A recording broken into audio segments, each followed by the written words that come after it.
Baik, kita lanjutkan lagi tentang semiotik dan hermeneutika Muhammad Arfan. Semiotik adalah studi tentang tanda-tanda dan proses tanda, indikasi, kemajukan, kemiripan, analogi, metafora, simbolis, makna, dan komunikasi. Jadi semiotik ini berhubungan erat dengan linguistik atau ilmu bahasa. Namun semiotik ini berbeda dengan ilmu bahasa. Kalau semiotik ini mencakup dengan non-linguistik.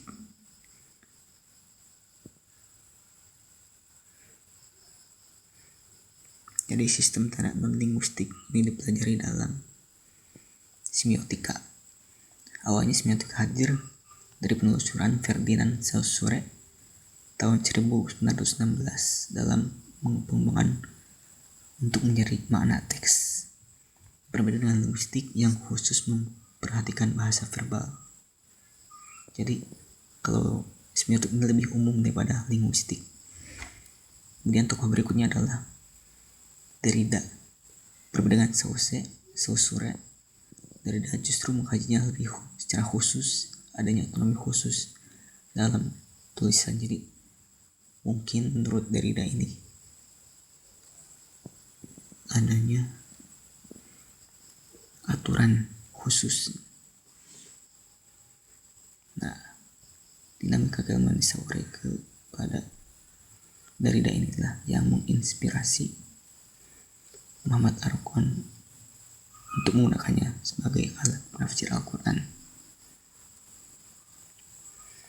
supaya Al-Quran lebih membawa pesan yang terkandung di dalamnya. Selain itu,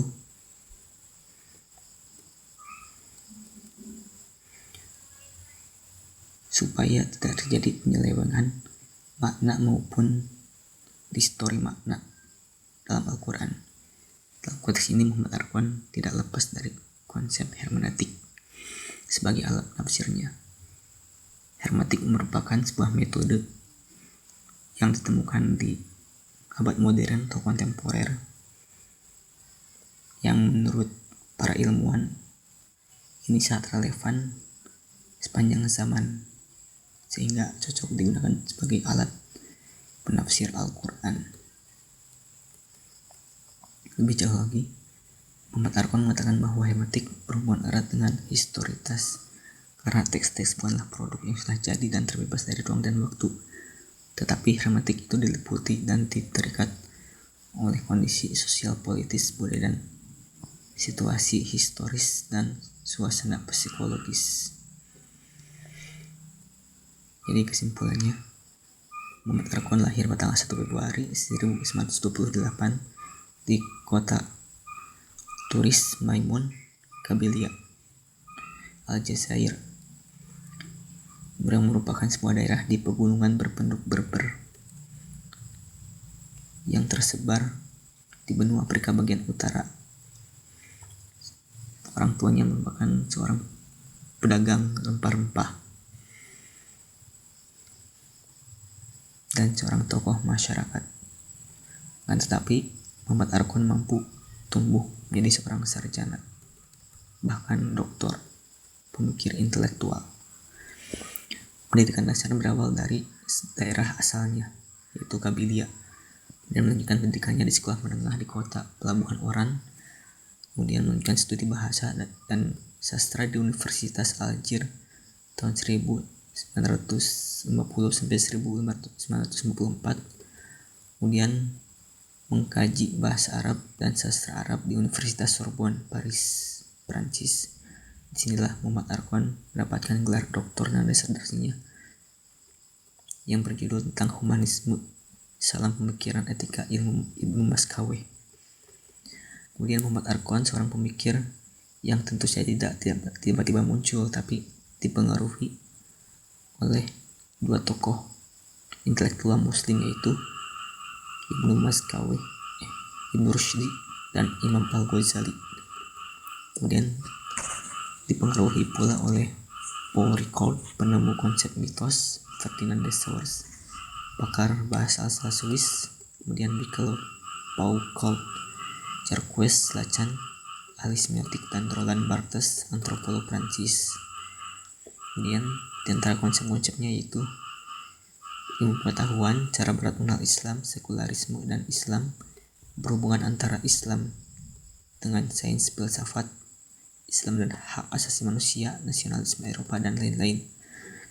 Dan Quran Surat Asy-Syura ayat 51-52 dan Az-Zukhruf 1-5 merupakan langkah awal Nabil Muhammad Arkhon dalam mengkaji tentang wahyu ilahi. Dalam pandangan Arkhon, Al-Quran sebagai sebuah kitab suci yang dijadikan pedoman bagi umat Islam, yang telah ditafsirkan oleh para ulama, para sahabat, yang merupakan alat